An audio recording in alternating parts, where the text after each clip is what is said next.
안녕하세요. 오토기어 김정윤입니다. 미국 차의 특징에 대해서 이번 시간에 다뤄드리도록 하겠습니다. 보통 이런 얘기에는 일반화의 오류를 범하기 쉽습니다. 내가 알고 있는 미국 차와 좀 다른 얘기인데? 이렇게 생각하실 수 있으니까 그냥 재미로 보편타당하게 그렇게 생각하는구나 이 정도 가벼운 의미로 들어주셨으면 좋겠습니다. 아시다시피 미국은 장거리 크루징 하는 환경이 많죠. 자동차는 원래 그 지역의 자동차를 이용하는 환경을 이해를 해야 그 지역의 자동차가 발전해온 과정을 더 깊이 이해할 수가 있습니다. 물론 미국이라 그래서 크루징을 장시간 하는 그런 환경만 있는 게 아니에요. 대도시는 복잡합니다. 대도시에는 한국, 유럽처럼 뺑글뺑글 돌기도 하고 주차 라인도 빽빽해서 큰 차 이용하기가 굉장히 불편한 환경이 많이 있습니다. 하지만 대도시를 조금만 벗어나면 쭉쭉 뻗은 도로 그리고 넓은 주차 공간이 조성이 되어 있기 때문에 비교적 대배기량 큰 사이즈의 5m 넘는 대형차를 운행하기가 좀 좋은 환경이죠. 자, 그 다음에 이제 미국 차 하면은 많은 분들이 미국 차에 무슨 기술력이 있어? 미국 차는 투박하지 이렇게 생각하시는데 사실 그렇지 않습니다. 미국 차는 메이저 제조사를 기반으로 지금 벌써 120년 역사가 넘어가고 있어요. 1900년대 넘어서 미국의 자동차 회사들이 빠르게 설립이 됐고 대체적으로 1902년서부터 1911년 고 10년간 사이에 거의 대부분의 브랜드들이 다 생겨났습니다.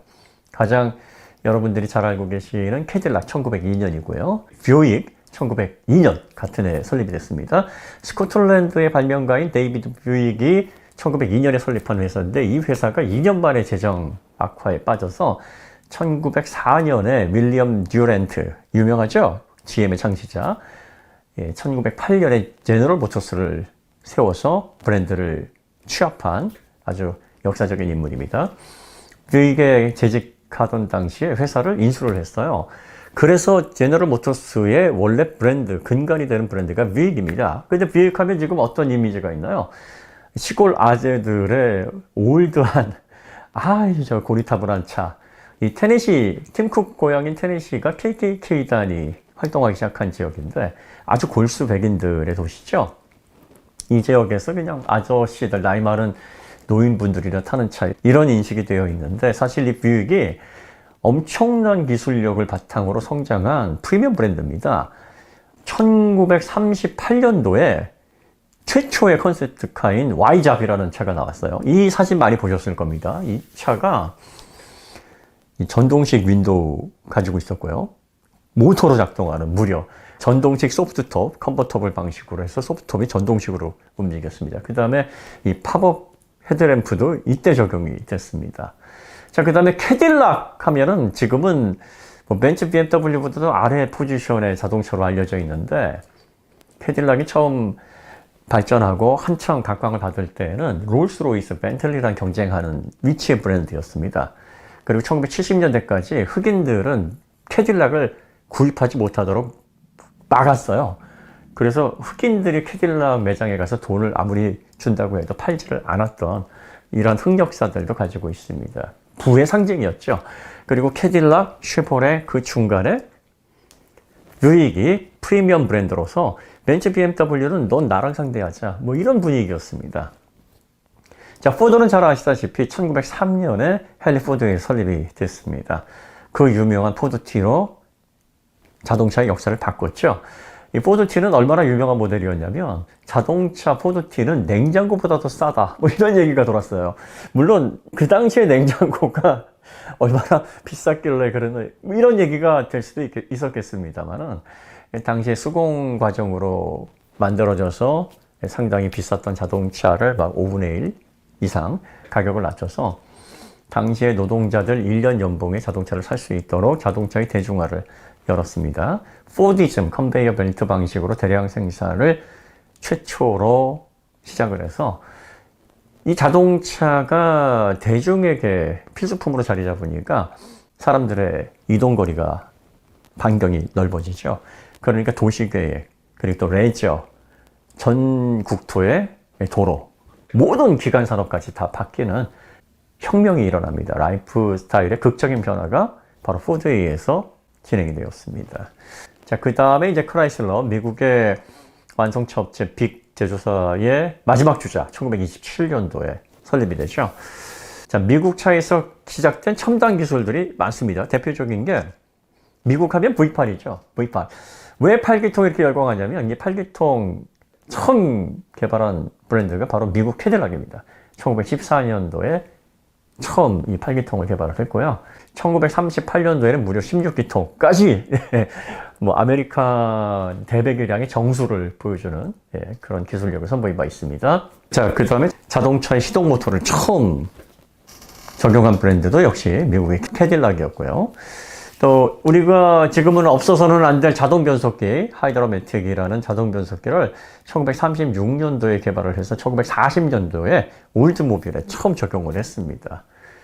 곡면, 지금은 뭐 유리가 다 곡면인데 이게 1948년도에 윈드실드의 유리를 곡면으로 해서 미려하게 디자인으로 심어놓은 브랜드도 바로 미국 브랜드입니다. 캐딜락에 제일 먼저 적용을 했고요. 뭐 이거 외에도 너무나 많은 최초 기술들이 많습니다. 뭐 최근 들어서 보시면은 2000년도에 캐딜락 DB의 나이트 비전, 얼마 전에 벤츠에서 나이트 비전 들어간 S클래스 상당히 뭐 엄청난 기술인 것처럼 광고를 많이 했습니다만 이거 최초로 적용한 브랜드도 미국 브랜드예요. 그 다음에 뭐 마그네틱 라이트 컨트롤, 이 기술도 미국 브랜드에서 가장 먼저 했고요.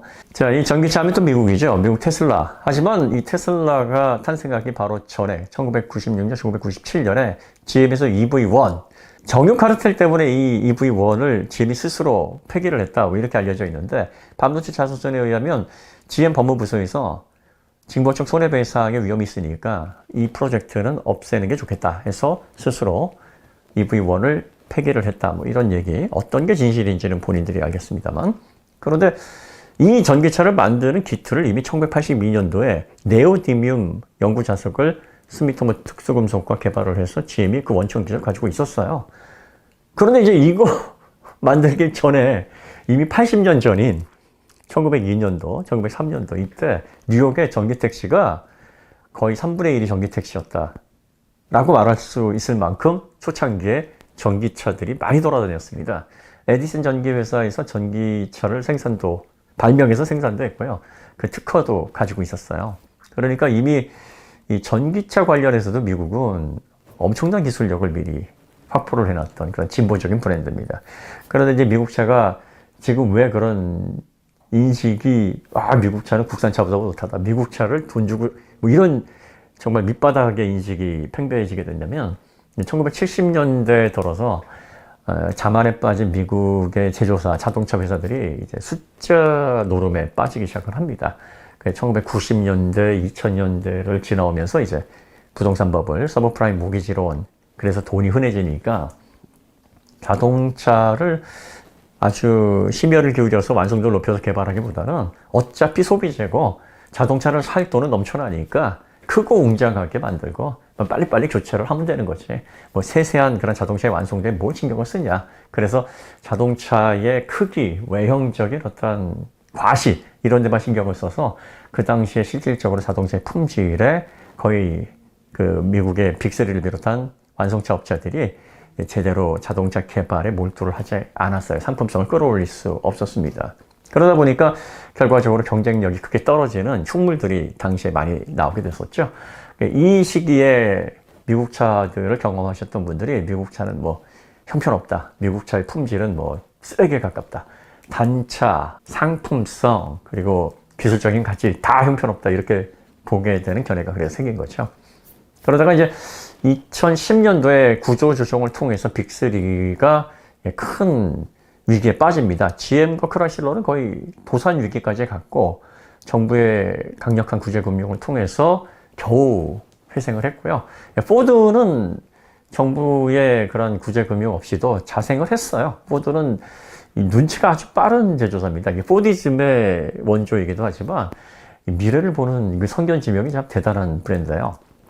특히 1967년에 유럽 포드를 설립을 해서 유럽 사람들이 좋아할 만한 유럽형 모델들을 많이 생산을 해왔기 때문에 포드는 GM이나 크라이슬러와 같은 미국의 정통 브랜드와는 좀 다른 형태의 자동차들을 많이 생산을 해서 선보여 왔습니다. 물론 포드도 미국 스타일에 꼭 맞는 뭐 F-150 같은 픽업, 그리고 크라운 빅토리아 같은 이 이 플랫 시장에서 엄청나게 판매된 1980년대부터 30년 동안 뭐 아주 거의 인터셉터 비클로 굉장히 많이 공급이 됐었죠. 그러다가 최근 들어서 이제 익스플로러로 이 플랫 시장의 주류가 이제 바뀌기 시작을 했는데, 뭐 이런 미국형 모델들을 많이 생산해야 하기도 했었지만, 여러분들이 포드 대 페라리 영화 보셔서 아시겠습니다만 1960년 전후에서 르망에 진출을 하면서 유럽 시장에 관심을 갖게 되고, 유럽 시장에 통할 만한 차종들을 위주로 해서 유럽 시장과 미국 시장에 맞는 두 지역의 그런 컬러들을 다루다 보니까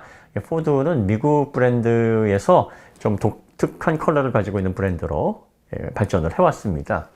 특히 그 몬데어, 퓨전, 여러분들이 에스턴 마틴하고 너무 닮아서 에스턴 마틴의 카피캣 아니냐 뭐 이런 얘기를 많이 하시는데요. 이 차들이 개발될 당시에 포드에 이미 에스턴 마틴이라는 브랜드가 포드 산하에 있었어요. 그래서 에스턴 마틴에 대한 저작권, 그리고 디자인에 대한 권리, 뭐 이런 것들을 다 가지고 있었기 때문에 이걸 몬데어나 포드에 일부 차용했다 그래서 전혀 문제될 게 없는데, 이런 분위기를 잘 모르시는 분들이 야 이거 몬데어 퓨전 이거 에스턴 마틴 100개인 거 아니야? 그럴 권리를 가지고 있으면서 충분히 활용을 한 거죠. 자, 그러면 이제 미국 차는 이런 식으로 발전을 해와서 우리가 알고 있는 것보다 최첨단 기술력을 많이 선보여 왔고, 유럽의 벤츠, BMW, 아우디, 독일 기업을 기반으로 한, 그 다음에 포르쉐, 뭐 이런 기업들하고 비교를 해서 전혀 밀리지 않는, 오히려 더 기술 개발에 더 많은 업적과 성과들을 보였던 그런 자동차의 강국입니다. 또 미국이 그렇게 자동차 쪽에서 강세를 보일 수 있었던 건 1차 세계대전, 2차 세계대전 유럽은 전쟁에 휘말려서 상당 기간 자동차에 주력할 수 없었던 공백기가 있었어요. 그런데 미국은 뭐 전쟁의 여파를 통해서 미국 본토에 영향을 받았던 적이 없기 때문에 자동차가 1910년도서부터 1950년 그 사이에 유럽 자동차가 정체기를 겪었을 그 당시에 아주 순탄하게 꾸준한 기술 개발을 통해서 많은 성과들을 보여줄 수 있었던 것이죠.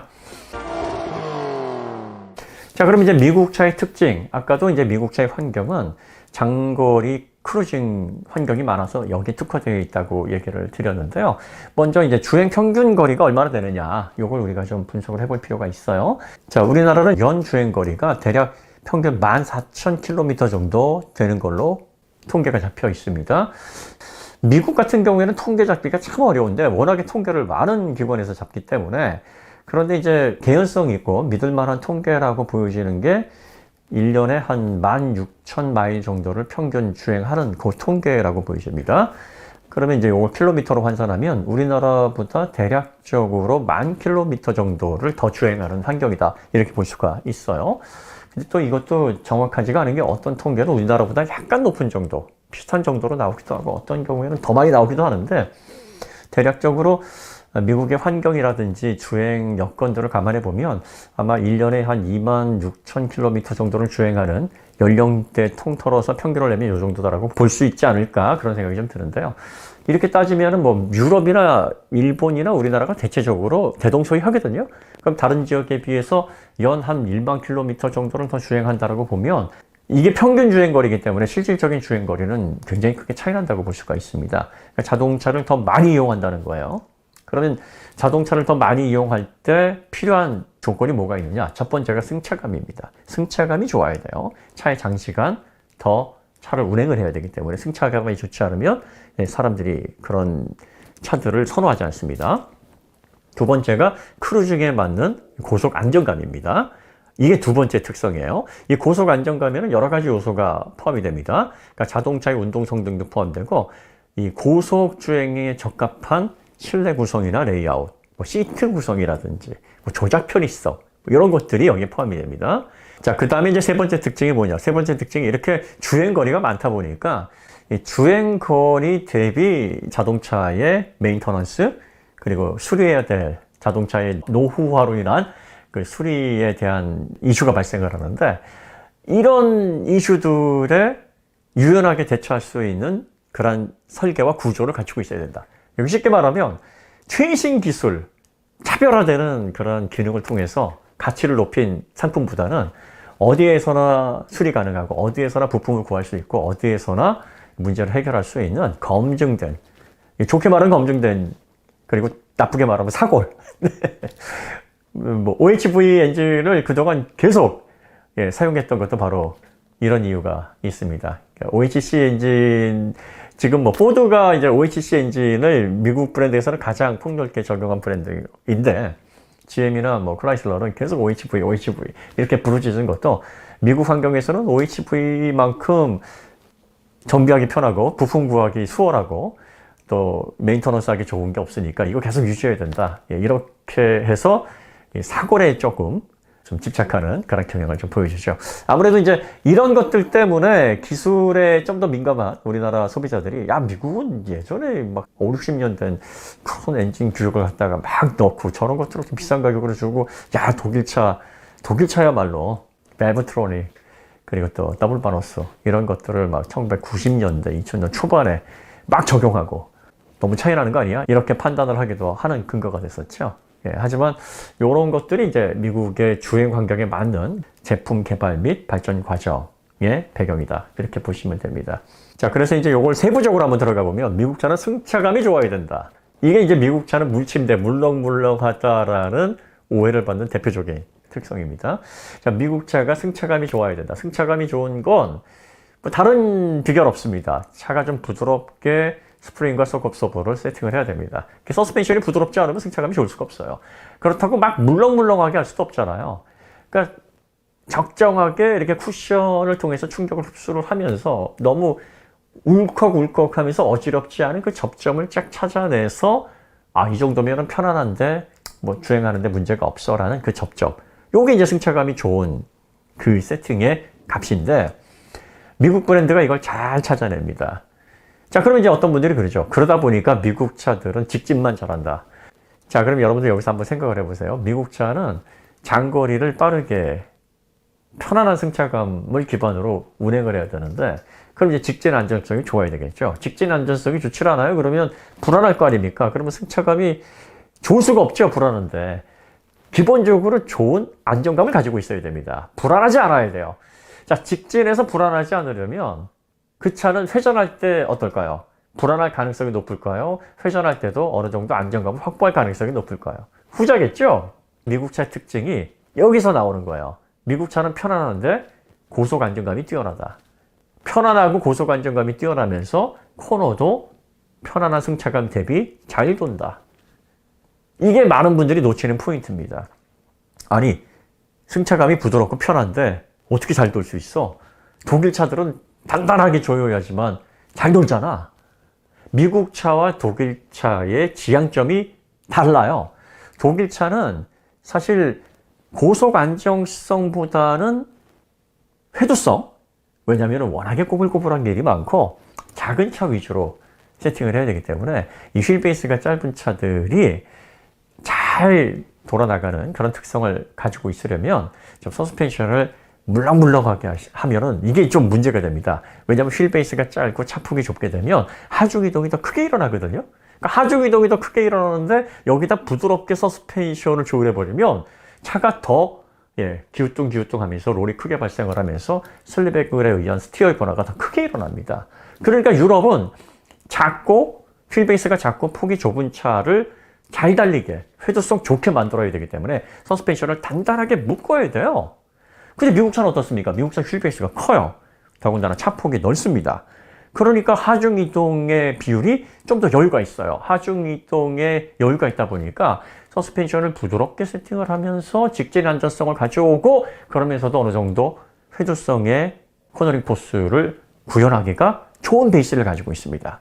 자, 그 다음에 또 한 가지가 부드럽게 장거리를 투어링을 해야 되는 환경이 많다 보니까 비클 다이나믹스 동력학에서 어떤 부분에 많이 치중을 하냐면, 서스펜션을 부드럽게 세팅을 해야 되긴 되겠는데 이 부드러운 서스펜션에서 롤이 최대한 덜 일어나게 하기 위한 롤센터와 차체 중심 간의 모멘트암에 대한 설계, 이 부분에 대해서 일찍부터 관심을 가졌어요. 그래서 GM의 이 서스펜션 동력학 관련된 엔지니어들 중에서 정말 탁월한 연구자들 많이 나왔습니다. 그래서 이런 분들이 실제로 자동차 동력학에 대한 기틀을 마련하시고 이렇게 세팅을 하게 되고 이렇게 자동차를 설계를 하게 되면 어느 정도 안정적인 직진 안전성과 회도성을 가지고 가면서 승차감도 확보할 수 있다라는 이러한 원천 기술에 대한 노하우들을 미국 브랜드에서 많이 선보였습니다. 그러니까 미국 자동차들은 승차감이 부드러운데 직진 안전성은 물론이고 회도성도 실제로 우리가 기대하는 것보다 훨씬 더 좋은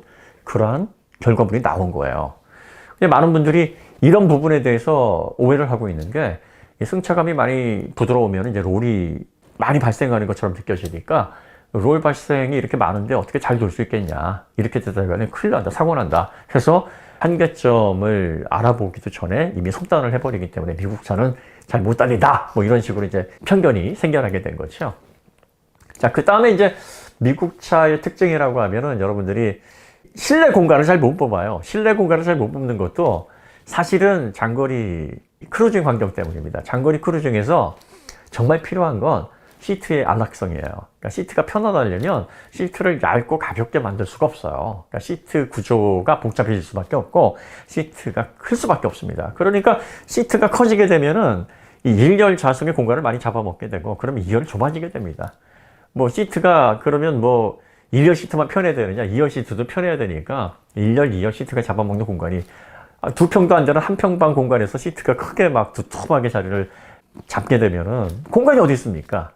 자, 그 다음에 이제 또 한 가지가 조작 편의성에 굉장히 신경을 많이 씁니다. 손을 길게 뻗고 뭔가 신경 써서 조작을 하기보다는 운전자를 기반으로 해서 콕핏처럼 비행기 조종석처럼 이렇게 쫙 펼쳐져 있는 그러한 레이아웃을 미국 설계자들은 많이 선호를 했습니다. 왜냐하면 장거리를 주행하려면 이렇게 막 그 조작부들이 공간 활용을 위해서 저쪽으로 밀어져 있고 이쪽으로 밀어져 있고 상당히 신경 쓰이거든요. 자, 그 다음에 운전자가 양팔을 편안하게 놓고 장시간 앞을 보면서 운전을 하는데 안락감을 느끼기 위해서 도 트림이라든지 센터 터널 이런 부분도 운전자를 이렇게 감싸서 뭔가 이렇게 팔을 놓기 좋은 위치로 레이아웃을 잡습니다. 뭐 이런 데 초점이 맞춰져 있다 보니까 실내 공간이 영 제대로 빠지지를 않았죠. 그래서 차는 큰데 안에 들어가면 좀 답답하거나 아니 왜 실내가 이렇게 좁아? 이런 느낌을 주는 원인이 바로 여기에 있습니다. 자, 그 다음에 이제 미국 차면 빼놓을 수 없는 문제가 단차예요. 이 단차는 미국 소비자들의 성향, 그거에 기인한 거일 수 있어요. 소비자들이 민감해하면 제조자들이 신경을 쓰는데 이 미국인들이 대체로 자동차의 단차에 굉장히 둔감합니다. 실제로 그 미국인들과 얘기를 해보면, 친분인 미국인들과 얘기를 해보면요. 테슬라도 그래요. 테슬라 관련해서, 야, 테슬라 단차 진짜 짜증나지 않아? 그러면, 응? 단차? 그렇긴 해도 별로 신경 안 쓰는데? 이런 반응이 많아요. 그러니까 테슬라는 좀 심하니까 단차가 있다는 건 미국 사람 다 알아요. 미국 소비자들도 테슬라의 단차가 문제라는 건 다 아는데, 우리나라 소비자들처럼 막 민감하게 생각하거나 그러질 않고요. 우리가 미국 차의 단차, 정말 어마무시하고 정말 흉물스럽다 이렇게 얘기를 하는데 내연차의 단차는 모르는 소비자들도 있어요. 야, 너 익스플로러 타는데 그 익스플로러의 그 실내 단차 많지 않아? 그러면 모르겠는데? 단차가 있다고? 난 잘 모르겠어. 실제로 그런 마감에 대해서 민감하지 않습니다. 본넷이 우리는 왼쪽 오른쪽이 1mm 정도만 차이 나도 와, 이 단차 어마무시한데 하는데 미국 사람들은 아예 거기를 쳐다보질 않아요. 그리고 그걸 지적하면 그런가? 예. 그러면서 머리 긁적긁적 하는 소비자들이 많습니다. 이러다 보니까 문화 자체가 미국 사람들에게 자동차는 옷과 신발이에요. 그러니까 생필품입니다. 그러니까 뭐 약간 외형적으로 조금 이렇게 단차적인 문제가 생기는 거, 이런 거에 신경 쓰는 게 아니라 아니 뭐 신발끈이 풀어졌어요. 아니면 신발 밑창이 떨어져, 이런 게 문제가 되는 것처럼 자동차가 잘 가다가 엔진이 뭐 문제가 생기거나 부조가 일어났거나 아니면 자동차에 뭐 경고등이 이런 데 훨씬 더 민감합니다. 그러니까 실질적으로 소비자가 이런 걸 많이 지적을 안 하다 보니까 이게 단차에 민감하고 마감에 민감한 우리나라에 오면 어마무시한 단점으로 이제 부각이 되는 거죠. 그런데 지금 이제 미국도 워낙 이제 글로벌하게 자동차를 판매를 하고 다 많은 지역의 소비자를 상대하다 보니까 실내 공간이 이게 좁으면 차체 대비 실내 공간 안 빠지면 소비자들이 싫어하는구나 해서 실내 공간 넓게 뽑으려고 하고요. 단차를 줄여서 이 동양권, 특히 대한민국의 그 날카로운 눈을 가지고 있는 소비자 눈에 들으려면, 야, 이거 단차 없애야 된다. 뭐 이런 식으로 해서 노력을 많이 기울여서 지금 미국 차의 단차가 많이 좋아지고 있습니다. 물론 테슬라는 아직까지도 뭐 단차가 좀 많이 보이긴 한데, 뭐 테슬라도 줄이려고 하는 의지는 있으나 이 단차 줄이는 게 엄청난 시간과 공정의 안정화 또 노하우가 필요한 영역이라 좀 더 시간이 필요한 상황이죠. 자, 그 다음에 이제 미국 차 특징하면은 뭐 미국에서야 부품 구하기가 괜찮고 그리고 또 유지 운영하는데 상당히 유리합니다. 뭐 미국에서는 미국 브랜드가 국산 차니까요. 우리나라 들어오면 이제 미국 차들의 부품가들이 뭐 독일 차를 뺨치길 정도로 비싸지잖아요. 왜 그러냐면 미국 차에 대한 그 소비자들의 인식이 별로 좋지 않잖아요. 그러다 보니까 이 초기 판매가를 높일 수가 없어요. 초기 판매가를 높일 수가 없으니까 영업이익이 많이 발생하지 않습니다.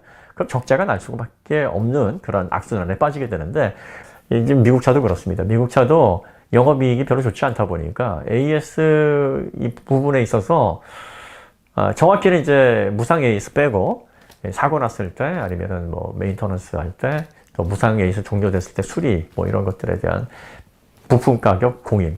미국 차 보시면은 뭐 초기 구입가는 저렴하게 구입을 하셨는데 익스플로러라든지 뭐 토레스라든지 대중적인 차들, 그런데 이런 차들 수리 한번 사고 나서 전적서 받아보면 진짜 헉소리 나죠. 범퍼 하나에 뭐 몇백만 원 나오는 거는 뭐 기본이고요. 크라이슬러 지프 같은 경우에는 벤츠 BMW보다 훨씬 비싸서 야, 이게 진짜 차값보다 이게 분해해서 팔면은 차 몇 배, 한 5배는 나오겠는데 이런 생각이 들 정도로 부품 가격이 좀 비싼 게 문제입니다. 이러다 보니까 우리나라에서 이제 미국 차에 대해서 인식 전환이 잘 안 되는 경향이 있죠. 미국 차는요, 여러분들이 타보시면 작은 차든 큰 차든 기본기가 아주 좋아요. 그리고 단단한 심리적인 안정감 부분에서 상당히 가치가 높습니다. 미국 차를 좋아하시는 분들은 이 고속 크루징 환경에 최적화된 그런 고속 안정감과 또 고속 크루징을 좋은 승차감에서 구현을 하다 보니까 기본적으로 동력학에서 요구되는 이 자동차의 차체 중심과 로센터 간의 이 모멘트 암에 대한 기본 설계가 아주 잘 되어 있어요. 물론 이게 서스펜션이 물렁물렁하면 이 모멘텀이 짧아졌다 길어졌다 하기 때문에 다루기는 좀 신경이 많이 쓰이는데, 그래도 기본적으로 선회, 코너릭 부스 이런 부분에 있어서 롤을 허용하는 것에서 기대되는 것 이상의 성능을 보여주니까 직진 안정성만 좋은 게 아니라 이거 와인딩 할 때도 괜찮은 성능이 나와라고 이야기하는 부분이 바로 거기에서 기인이 되는 건데, 이런 미국 차의 기본기 그리고 또 구조적으로 좋은 재료를 써서 안전하게 차를 만들어내는 이런 특성들이 단차라든지 그리고 실내 레이아웃의 조잡함, 좀 최첨단 스타일은 아니잖아요. 미국 차가 지금 많이 최첨단 스타일로 바뀌었는데 10년 전 차만 하더라도 이게 무슨 야 진짜 올드하다 뭐 이런 느낌이 들게 하는 그런 헐하는 형태의 레이아웃, 그 다음에 부품 가격 어마무시하게 비싼 유통 이런 문제들, 이런 것들이 겹쳐져 가지고 야 미국 차는 진짜 몹쓸 차다 이런 인식이 많이 지금 퍼져 있죠. 하지만 여러분들이 실제로 최근에 나오는 미국 차들을 한번 경험해 보시면 와 진짜 120년 역사가 녹아져 있고 초창기 자동차 시장의 최첨단 기술을 견인을 해서 온갖 최신 기술들이 집약돼서 자동차 시장을 이끌었던 그런 첨단 기술의 대표주자였던 자동차 강국다운 완성도와 품질이구나 라는 거를 자동차 운행하시면서 느끼실 겁니다. 살짝 좀 두서없이 말씀을 드렸는데 미국 차의 특징은 대략적으로 이렇게 잡아내시면 되실 것 같아요. 자, 그 다음에 한 가지 더 언급해 드릴 건 SUV. 미국의 SUV는 세계 최고의 경쟁력을 가지고 있다 이렇게 보시면 됩니다. 사실 SUV 제1호 차가 그 쉐보레의 서버번이에요. 1930년대에 개발이 돼서 SUV라는 개념이 뭐 전 세계적으로 전혀 없을 때 미국에서 그런 형태의 다목적 차를 만들어 놓고 지금 거의 100년 가까이 발전을 시켜왔습니다. 그리고 SUV, 스포츠 유틸리티 비클이라는 명칭에 가장 맞게 다목적으로 활용할 수 있는 자동차로서 미국의 SUV는 미국의 독특한 상품성과 컬러 그리고 차별화된 그런 가치를 보여주고 있다는 점에서 상당히 구입 가치가 높다라고 저는 보고 있는데, 이 부분도 이제 우리나라 시장에서 미국 차를 유지 운영하기가 쉽지 않은 상황이고 부품 가격이 비싸다 보니까 개별적으로 그 상품이 가지고 있는 가치 대비 추천해 드리는 데는 약간 좀 조심성이 항상 있게 됩니다. 그래서 저희가 적극적으로 미국 차 이건 무조건 괜찮으니까 구입하십시오라는 말을 이렇게 바로바로 들이지 못하고 조금 우회해서 뭐 주행 안정감 좋고요. SUV는 역시 미국차입니다. 뭐 이런 식으로 표현을 하고 있는 건데 여러분들이 그 득과 실을 잘 비교하셔가지고 판단을 하시면 아마 도움이 되지 않을까 싶습니다. 오늘 이야기 여기서 마치도록 하고요. 다음에 더 좋은 콘텐츠로 찾아뵙겠습니다. 감사합니다.